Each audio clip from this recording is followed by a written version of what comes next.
Le style Oyaye Nango, quelque part, il fallait quand même, il fallait. Aujourd'hui, tu vois, la voix des fers, Tom Suna Rumba, Bando Pesa, moi, Babiloko, a Pesa qui pendant nous sauter.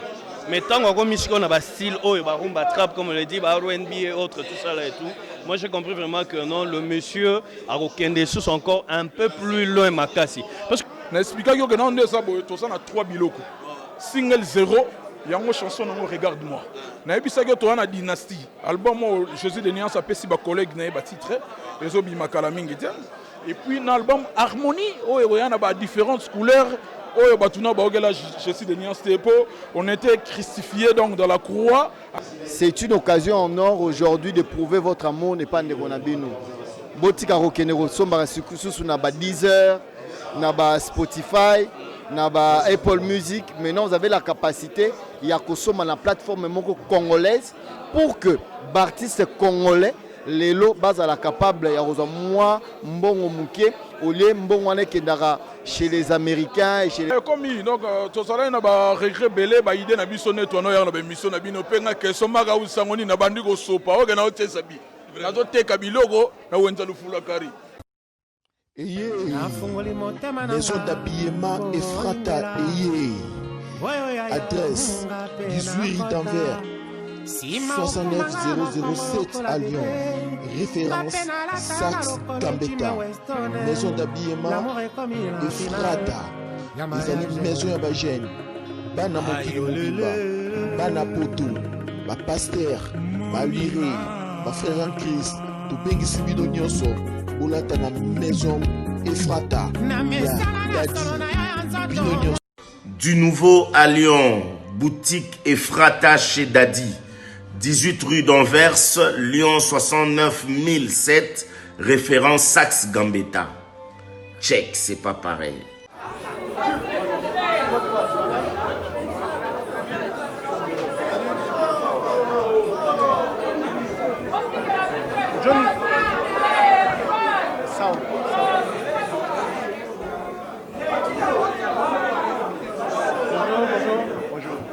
Bien. Très bien.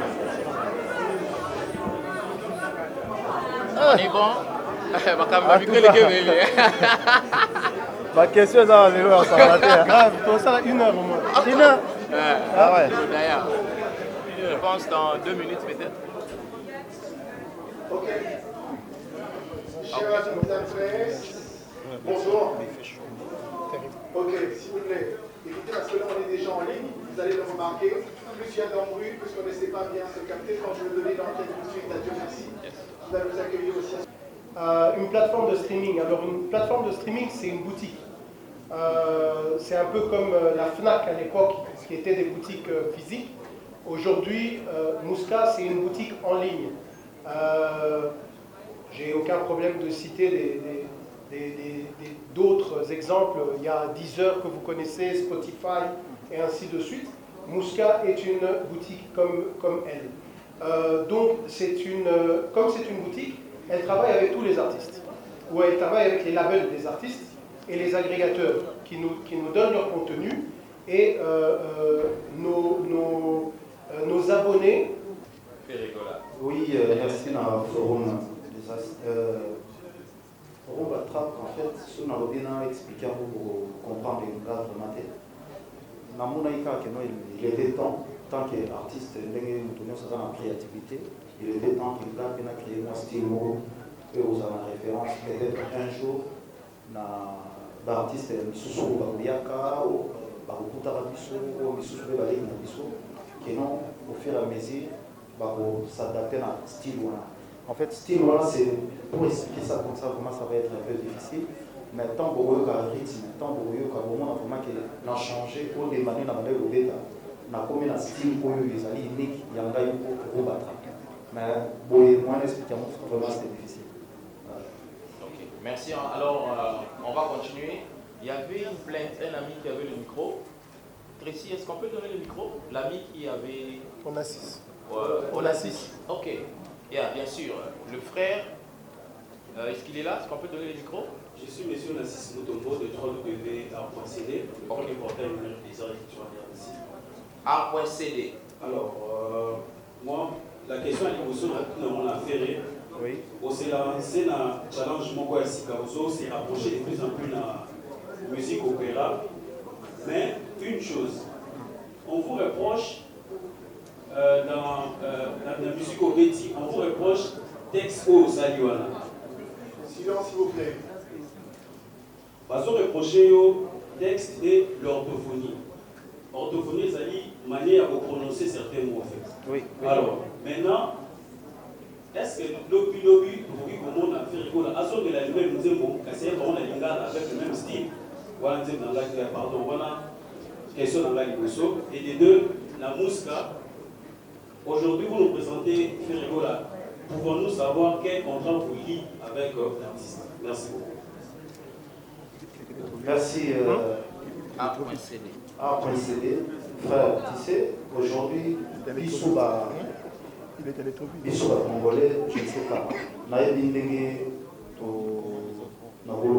Déjà, il faut savoir, déjà, texte, on a vraiment écrit.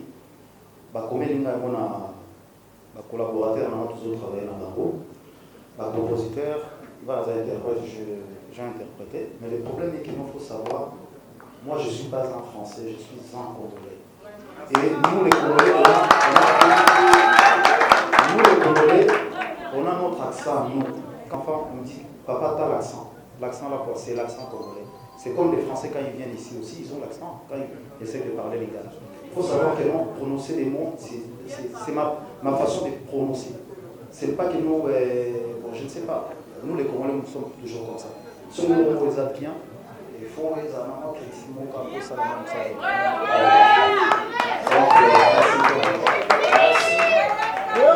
Merci en tout cas. Je pense que A.CD, c'est bien répondu. L'idée de faire cette chanson, ça date, je pense que ça fait déjà 19 ans que je ne fais pas cette chanson. Et oui, 19 ans. Parce que j'ai calculé ça par rapport à mes enfants, quand mes enfants sont nés en 2000. Et c'est là où j'ai essayé de calculer un peu. Et cette idée, vous le savez très bien qu'ici, moi je dis toujours que je ne suis pas un parolier, on achète des chansons. Et sans dire n'importe quoi, je sais dire que non, il y a la mélodie qui est là, mais on m'a écrit des paroles. On m'a écrit des paroles et par rapport aux paroles, les autres paroles, j'ai repris les mêmes paroles qui étaient avant. Et j'ai rajouté, on m'a écrit des autres paroles. Et j'essaie ici à Kinshasa, et c'est là où je suis en train de dire encore que non, s'il y a des autres, c'est le moment de les faire sortir. Parce que quand on dit ça, ils vont dire encore que non, voilà, faire et pourtant il y a des preuves qui voilà. Et pourtant il y a des preuves qui est là, qui ont voilà, comme l'image des enfants, et ça là qui est à 2004 ou 2003. Mais les gens ils voient ça même. Parce que quand même ignorant, vraiment, pour que ça change dans le bon monde de ça, la regarde. Moi je pense c'est aujourd'hui, ça va être la fierté de tout le monde, tant que Congolais. Moi je pense, restons dans cette idée-là, ça va être vraiment bien. Merci en tout cas. Oui, ils ont un cas, tu vois, on a eu des bagarres qui m'ont dit que ça va faire. Il ne faut pas croire que nous, ça va faire rigolo. Et on a demandé à la femme, à Bissou, il y a moi qui s'est arrivé à album mais la surprise, vraiment, il y a bien des amis dans le cadre. Le clip, je suis à surprise des amis. Donc, vous allez décider. Mais entre-temps, tout le message, il y a surtout analyse de message. Bon, mais c'est pas grave. Les métiers na biso, les accompagner à Mangouana. On est habitué, mais sauf que pour Kamanga, même encouragement na bino, la critique na bino et comme on essaye toujours d'échanger petit à petit pour en reprendre ça. Oui, les voilà. Merci. Merci à vous. Fier d'être un artiste. Donc on a dit ici, où il y a un dehors, même il y a gros travail.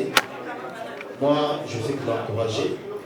Et comme tout ça, trois interventions dans cet album. Et parmi les clips de déjà mon côté de tournage, j'essaie vraiment de pousser à de l'avant je pense que ça va être ma fierté. Aujourd'hui, Nazar, je suis fier tant que producteur que nous, j'ai un artiste aussi, je produis. Et la jusqu'à Azali, je pense que dans la dans Musca, moi, tant que producteur, pour adhérer déjà dans la Musca, parce que Azali, il y a RDC, alors ça la fierté à Congo. Donc voilà. Merci. Joey Star. Ouais, il y a Joe Boma qui sont. Ah, lui il veut voir l'artiste, c'est que ça c'est réel. Mes condoléances d'abord. Mes condoléances d'abord à Congo. Merci, merci. L'artiste, d'abord, je voudrais bien Joey Star, Cobalt Télévision, HD Lady. D'abord, vous encourager, vous féliciter. Merci. On a rêvé, vous nous avez emmené quelque part des horizons où on a vraiment attendu cette musique. Lors de la dernière prestation, parmi les dernières, bien sûr, que j'ai eu à prester, j'ai même dit, je le répète, Ferrego, là, il s'appelait Zimbolo, comme un papa là. Parce que la prise dit pour que œuvre écoute les guides. Et là, je pense que le DG vient de le dire. Ma question. Oui, voilà. Ayoki. Deux petites questions. Costa Couleur, c'est mythique en fait. Bon, c'est quoi la structure Costa Couleur n'a orchestré à faire. Ah oui, ça c'est une très bonne question.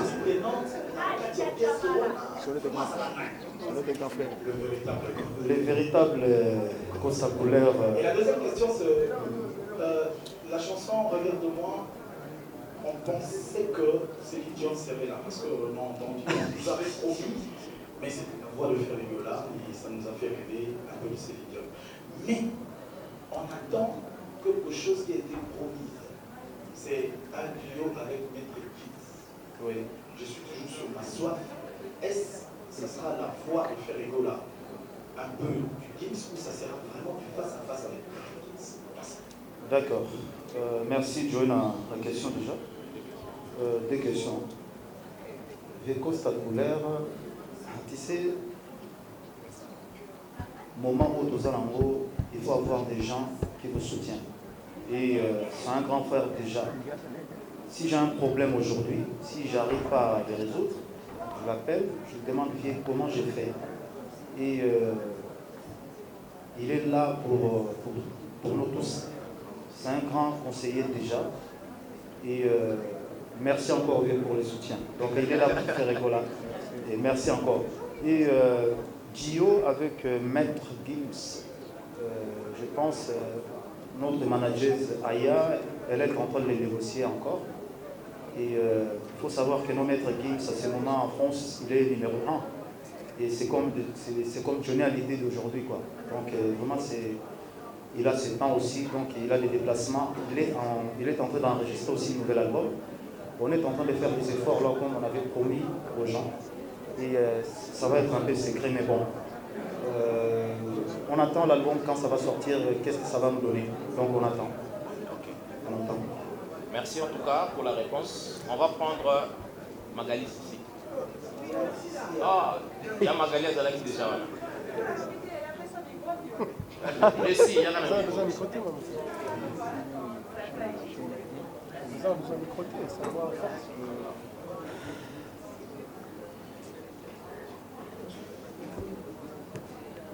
Voilà, merci. Je commence comme vous voyez, Bangato, ça veut dire beaucoup d'encouragement à l'artiste. Merci. Parce que là, regarde-moi, là on a compris. Mais j'ai une préoccupation en fait. Chaque chose, on a pas dit là, consommateur et la musique, donc ma mélomane de la musique congolaise, atteint fait les la salle de musique qui a dégainé. Batu bazanga te wabetaka lisolo ate batu kuna baleki batu kuna yango pere na tuna yemoko de lui-même en tant qu'artiste oiseau temps il y a pour se performer du jour au lendemain pour preuve de moi que regarde-moi les amis ma mélange ma mistour il y a un mélange il y a ma connaissance il y a ma apprentissage sous la loi ici et le peut-être il y a ma soif la fin de compte. Faire et là, n'importe quoi soyez pendant que Azou travaillait bien. Qu'est-ce qui se dit? Alors, et l'on connaît il a la salle à il va faire la salle consommateur, mélomane de la musique congolaise, ni. Pendant que tout ça, les hommes à la malade, il y a toujours de ceux qui sont négatifs face à son travail. Ça, c'est la première question et c'est une préoccupation. Deuxièmement, Nazorel Lissous Nabolbaker Ferregola, c'est un grand artiste, polémique ou pas, à Salama Kamboyo, Nami Swabatu, donc il est mon appel intima. Alors, aujourd'hui, aux côtés de Ferregola, et là on dit les autres ça à cœur, Makambo est à la netité. Aujourd'hui, on voit Muska peut-être en collaboration avec Ferregola. Mais prière dans les amis, Muska Aya pour apporter vraiment plus et délai. Pour apparemment, bureau à Ferregola va travailler, mais on dirait par résultat, il y a un salaire artiste. Et ça vient quelque part des artistes. Mais bisous va trouver Ferregola, les pieds ça les a bien. Mais qu'est-ce qui ne marche pas? Là, je vois la réponse. Il faut où tu n'avais pas, il y a la CG Polo.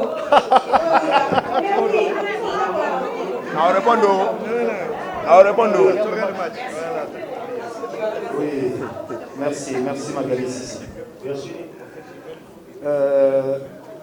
Je ne sais pas ce qui est allé ndenge na biso na RDC ya Rosalela.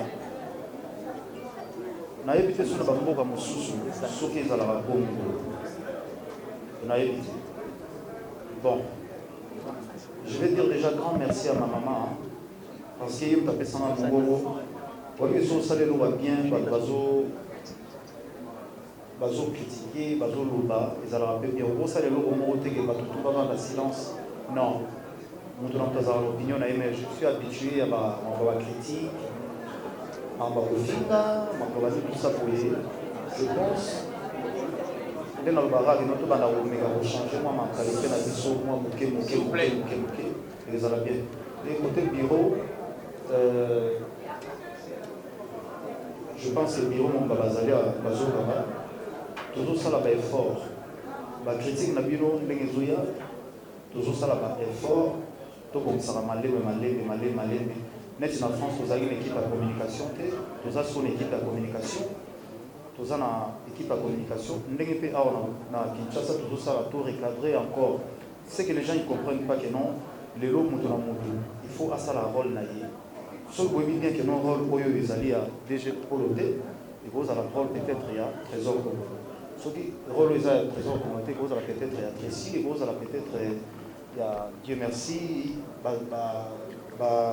autres travailler là-bas. Toujours ça l'effort, on a que non de voir la structure. Côté où ils ont bien avec la critique Nabino, tout bon qui s'accorde. Petit à petit, tout bon qui s'accorde, on a ils allaient bien. Peut-être tout le monde la critique par la vision, mais peut-être on a côté de sous, ils ont plus pire encore. Mais merci Nébozo, j'étais ma fleur quand même dans la critique et ça la vision encore tout retravailler. On a besoin de la source bien cadrée, je pense que c'est la bien. Moutoumou va pouvoir manquer de toutes les façons à Merci en tout cas pour la réponse. Alors nous sommes presque à la fin. Rapidement, on va prendre Nancy Bassele. Tracy, on commence avec... ok. On commence avec Nancy. Après, bonsoir. Merci, Nancy. Oui. Oui.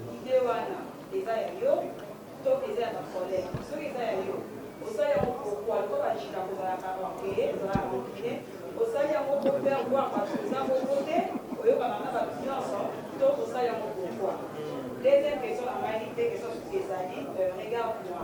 Est-ce que bateau va la musique qui n'avait pas voyagé en concert? Est-ce que vous avez un live ou soit il y avait un payback? Merci. Merci Claude Lukeba pour notre TV. Oui, bilingue à l'époque, n'a tout temps tombé à la maison, mais c'était tellement bien. Et Nazwaki Karaïdé, mais il Nazwaki, et l'Inkolobate, le roi Nazwaki, on a des gagnants là, ça s'organise non.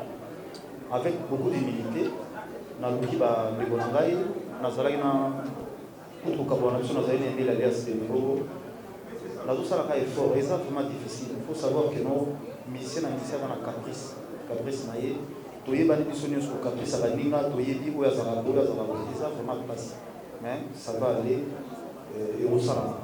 Vraiment j'ai cet espoir là qui esalama mpona bafane ebele oyo tokata bango bilengi. Je pense bazongela sentiment oyo ozala mais ezalaka réaliser petit à petit malgré tout il y a des combats mais ezala réaliser.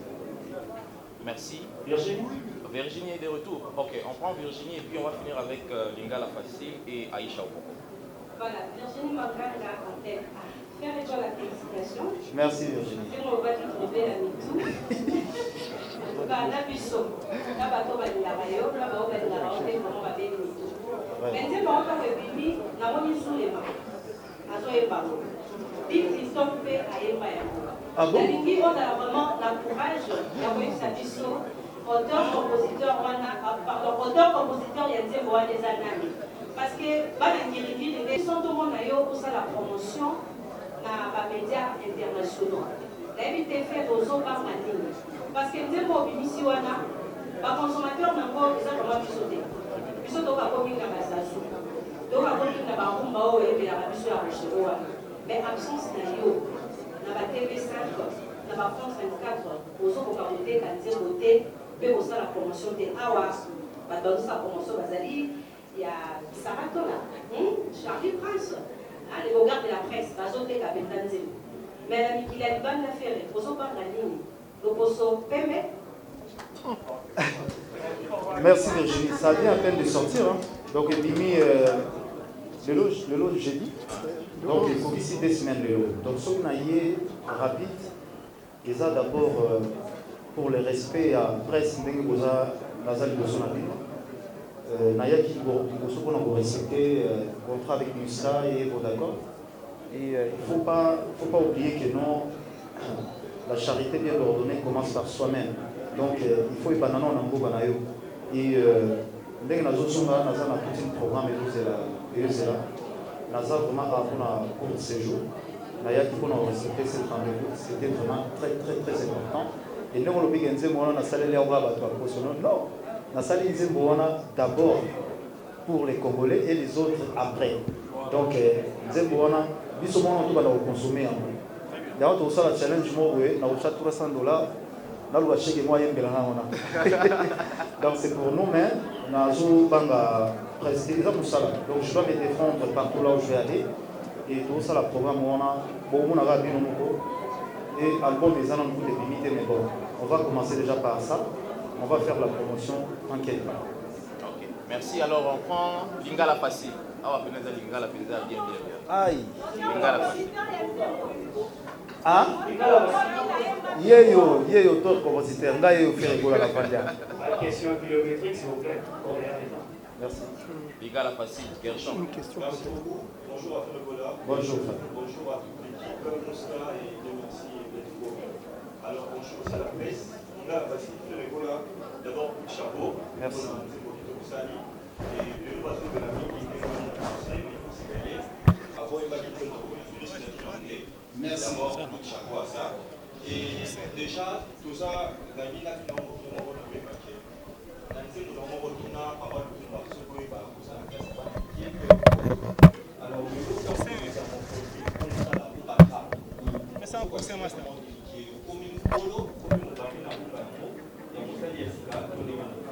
Deuxième question. Non, mais il y a un poussin, mais non, le mot.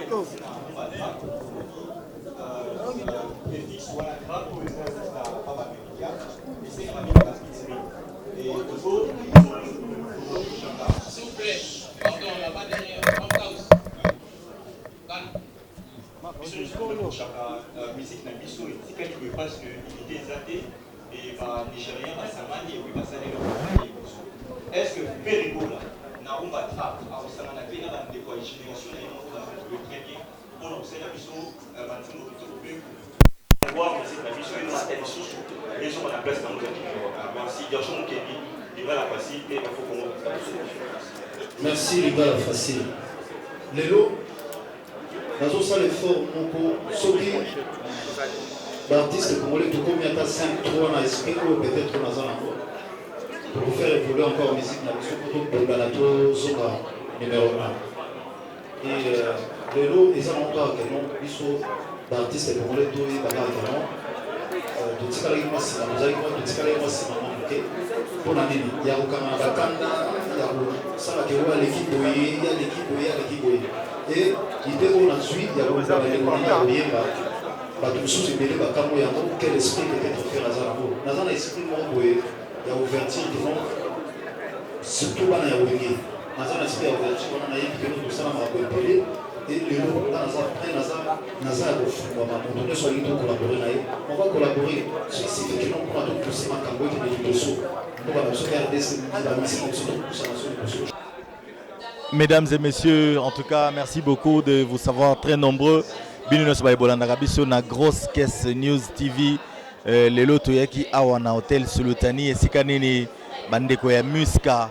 Où ils allaient plateforme moko ils allaient permettre à ce que bakokaba kokakosomba banzembo en stream ndenge zalaka donc vente en ligne congolais moko pe na bandeko ya libanda bakoki bongo ko sala pe que bade bazana mboka bakokakosomba ba vente en ligne ne to sala na 10h Spotify ba chaîne manini mususu o esika nini to sombaka ba musique en ligne mais puis ba bengisaki biso awa pour faire rigola azali pelin ya bato ba kotaki na kati ya option wana et sali que faire rigola ya akorape ko lobela bongo sur single na ye o eza bongo regarde-moi o ebimi oyo bosi boyo ki yango déjà na Fanfan Soupi collègue nangai Azawa Fanfan Soupi. Bonjour. Bonsoir Isaac, bonjour Isaac, bonsoir à nos téléspectateurs. Salutations à Bandeko Toubota Abisso dans le monde entier. J'espère que vous avez bien Nzamba Tel Aviv. Fanfan lelo toye invitation ya bandeko ya Muska oyo ezali bongo plateforme de téléchargement batie pona biso lelo na mboka na biso au Congo et puis par la même occasion sengaki fait rigola ko bongo ko présenter single na oyo ese bimaki déjà au bato bazoyoka yango regarde-moi un mot par rapport ya oyo uti koleka siko oyo ezoleka siko. Ben déjà qu'on est fier en tout cas l'impression à Liboso c'est d'être fier d'avoir une plateforme professionnelle digitale où bandeko baki ko somba banzembo baki ko télécharger baki ko yok en termes de stream parce qu'il faut le dire que actuellement la musique congolaise elle est la musique le business ya art est à un niveau wana c'est-à-dire batutu bazana ba poto batutu bazana na États-Unis et tout. C'est une occasion en or aujourd'hui de prouver votre amour n'est pas ndebonabino. Botika rokenero somba sous na ba Deezer, na ba Spotify, na ba Apple Music. Maintenant vous avez la capacité ya kosoma na plateforme moko congolaise pour que artistes congolais lelo bazala capable ya koza moi mbongo muke au lieu mbongo wana kendaka chez les Américains et chez les autres où bakokata ba pourcentage moboé o eza ya kisasa.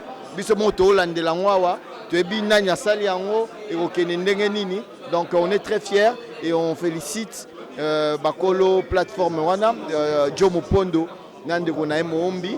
Donc on leur dit merci et félicitations. Et quant à l'artiste Ferrego là par rapport à single nae oyo batunyo surtout bazoyo kayango bazo sepela na yango bon nyoso te ba mususu bazo sepela te ozui tant ya koyo kae na ba défense na na ba argument na ya pesi il a été convaincant. Évidemment eza mwana na eti eza eloro na ye a sali de son cœur à Yembi il a fait de bon cœur. Il ne peut que défendre œuvre nae bao ba sepeli nango te tant mieux. Bah sepeli nango. Tant mieux, l'artiste il est serein dans ses bottes. En fait, moi je suis pas trop dans ces débats là, moi je suis sur le fait que c'est une visibilité de plus pour notre pays, la République démocratique du Congo. Bandeko, ndeko aza akena banzela moko boye ko permettre à moins visibilité de plus par rapport à Oazala. On pense qu'à Zanango déjà. Na niveau na ninga zalagana zana moins visibilité na et pas qui ça m'appelle moi moukier et puis ça nous fait du bien, ça nous fait quelque chose de très positif. On est fiers de lui. Courage na elo razo sala akende liboso pour na lokumu ya mboka. En tout cas, c'est tout ce que je peux dire. Voilà. En tout cas, merci beaucoup, Fanfan. Merci beaucoup, Isaac Maï. Bonne soirée à toi. Merci. Carlos Moujani, un confrère également. Nakatia point de presse, il a fait rigola Awa. Après Koyo Kanyo surtout et le bami a impression dans les années par rapport à Musca d'abord aux plateformes de téléchargement digital au bâti pour Nabiso et puis pour na single il y a fait rigola Oyo et Wutiko Bimasiko. Maïo et Toumaï, merci. Et puis bonjour à téléspectateurs en même temps aussi. Tu sais, moi ça ne m'étonne pas parce que nous avons plusieurs fois que non Congo est bourré des talents quoi. Donc aujourd'hui faire ego là, comme ici comme je suis en train de le dire, le style Oyaïe Nango quelque part, il fallait. Aujourd'hui tu vois la voix des fers. Tom suna rumba e bando pesa moi ba biloko apesa ki pena nyonso te mais tant qu'on misiko na ba style oyo ba rumba trap comme on le dit ba R&B et autres tout ça là et tout moi j'ai compris vraiment que non le monsieur a rekende sous encore un peu plus loin makasi parce que tu vois ba voix ya ba faire wana les années ba voix ya ba maître Gims il faut ça la champ libre pour s'exprimer OK na rumba ya na batan nango moyen au pesa nyonso na ezati donc c'est comme s'il était vraiment bloqué quelque part. Et aujourd'hui, avec des styles qu'il a, il a le temps vraiment d'exploiter sa voix. Il a le temps de nager maintenant presque dans la figure sur la musique. Donc moi, ça ne m'étonne pas. Moi, je pense que... mais le problème qui est là, ils ont la musique, moi, il faut vraiment la discipline makasi pour y arriver quand même. Donc la musique internationale, comme je l'ai dit, abandonne ça là. Mais cette fois-ci, moi, ça m'a étonné cette chanson-là. C'était vraiment ma prouesse vraiment de sa part, quoi. Vraiment ma prouesse de sa part. En tout cas, merci beaucoup, Carlos. Effectivement, merci beaucoup, Maïwe. Je suis ravi. Makaouz Damba, Kim Jong Premier. Olakaka biso ke kalamingi te bato ba moto, kalamingi te makambo ezoya, kalamingi te goyinda, kalamingi te le padra go bebisa, kalamingi te. Mais namoni kalamingi tango ekomi pena ko koma. Ah ekomi donc tozala na ba regret belé ba idée na biso neto no ya na ba mission na bino penga ke so maka usangoni na bandi ko sopa o ke na otesa bi. Na zo teka biloko na wenza lufula kari. Yango moni to ko garder siko ba projet na biso ya venir. Et comment ça yega na loba no kalamingi te ba ko bela. D'ailleurs comme le reste c'est mon lobela o yeso bande ko loba. Pour na protéger. Soki to loba ka bien avant, on mo na nde ba opéra muso elinge sala ma va biso mo ba ko na to loba tout ça. Donc c'était ça politique auto instauré pour na tozalaki beaucoup ba idée na biso mingi ezalaki volé. Hein? Volé par nos collègues. Bon, ata baza ya mboka to rotika ngoleka mais oleka te po qui ne linga muso abande loro na ye mutu ba ko surnommer père nango. Yango moni je suis de nuance motayambo ayebisa biso fini. Ceux qui sont les la télé, ils n'ont rien que pour nous compromettre bateau et le Béliga y a entre parenthèses, mais tu regardes qui oh yo moni makambo salami na mboka c'était parce que ça lagi secret. Donc yo mona siko utilité ya secret. Ouais. Siko awa ferego la zoe sabiso que non tozolo ngwana rumba tokota na rumba trap. Ça veut dire que bino musale silie na ebite bo beta les soucis be bo beta nini to yebate. Nani mu continue nga lobby wana. C'est-à-dire, moi au trap et botegi ma bébélé. Moi au trap et botegi ma bébélé. Il faut toyer bisana nous batu. Faut toyer bisana nous trap. Et ça, et un genre de musique moi aux États-Unis, les Américains va bête déjà. Donc on a fait que du mélange avec la notre rumba. Donc on a fait une symbiose quoi. Donc on peut salama et botamo no boti mais regarde-moi ça, trapé. Regarde-moi trapé. On est opéra. Ok, maintenant, ça doit chanter avec la musique symphonique. Donc, et ça, il y a un coup, une flamme. Et c'est une promotion, il y a un mis salé les petits vitesses. Pour ceux qui n'ont pas autour par rapport à quoi Isaac Maïne n'a pas dit. Musique n'a pas le long de la minute, on a tout comme il focalisé car on a afrobeat. La musique est facile na bande on a biso ba DJ ba komiko betango pété donc moi respire les bungaki alors bon on zongi ça respire na lagi avec na bande on a biso ba DJ tout le monde on salongo mundo na côté au sa beat na côté pas bien on a musique moko ba salongo na machine ba programme ngo na machine et puis mutatse voix ba nigoloba yango moni Jésus de nuance alingaki asalama particularité yango moni esali du nouveau na matoi ya batutu au balinga la bonne musique. Donc c'est ça. En tout cas, tu sais pas les Makaozi. Après, regarde-moi ndenge faire le bi. Makambo ça déjà studio Zali. Mambo continue. Studio ça ton premier temps ibino tango ya mangingai na grosse caisse. Na expliquer que na ndé ça boy to ça na 3 biloko. Single 0 yango chanson nango regarde-moi. Na ebisa que to na dynastie. Album Jésus de Niance apesi ba collègue na ba titre ezo bi makala mingi tiens. Et puis dans l'album Harmonie il y a différentes couleurs. Jésus de Niance on était crucifié donc dans la croix à cause que non Jésus de Niance comme ça a joué moi son parent à gauche donc il fait que de la rumba. Ok elle est un nenga diabo mais c'est pas et normal on appelle ça par exemple to beta mon mari avant les mariages checker les pétés c'est pas du rumba nakanga matoi na masoba le bakapo na yo et ça rumba te tout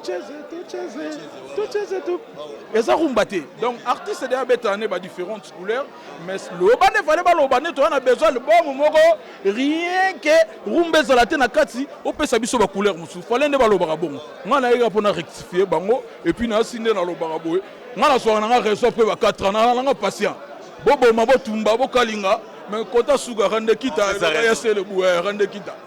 En tout cas, merci beaucoup, Makaozi Torozo. Pendant un moment où ils ont bientôt vendu, développé, et puis au salaire, c'est bien. Moi, je suis gaga. Mbote nanga na zopesa na les patrons, les véritables codes ya mboka Costa Couleur. Yé aza sponsor ya libela. Donc na opesa mbote na Alida Mafuba, azotalanga. Béra de Prince des Amonda, joyeux anniversaire na eux aussi la terre. Né chapine du plein de grâce. Né chapine du motem à la perle noire Francis Bosson international Papi Sapo chef de ville Yannick Kayenga monnaie invisible à hôtel Kim Jong premier et puis na Obo santé dans Los Angeles Alain Zola Los Angeles Diesola Mad in London à hôtel Kim Jong premier en tout cas mère Janine à Londres bango tato et puis na Obo santé lumière de Birmingham donc motem à Mimi Lolo boss Babimbi à hôtel na Londres na mboka ba JP Mindia mboka ya basama batiti mufuta na London bazotalanga merci Kitoko on continue. Du nouveau à Lyon, boutique Ephrata, il y a de tout, habillement de tout, de haute qualité. Check, c'est pas pareil. Toi, ça qui dit là l'Éternel, toi, ça qui dit là public. Bana monde, est-ce que vous yebi que to tika kaka na SL endroit malukai malubi papa n'envoie ta convoite la boutique d'habillement Ephrata mode Nalion ya yemeye les grands habilleurs les jeunes patrons Dadi Lukombo donc ça y est Dadi Lukombo donc ça y est akende kibokolo na bilamba na ye na fokolo.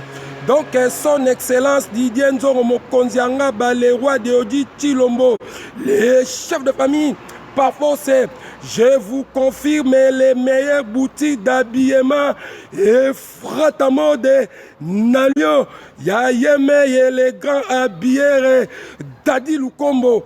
Alors, bonjour tout le monde, je m'appelle Samuel, je suis auto-entrepreneur en design graphique et je vous invite à venir au magasin Ephrata rue de l'Abondance, c'est le 18, pour venir acheter des produits vraiment italiens à moindre prix, c'est-à-dire Versace et d'autres marques encore.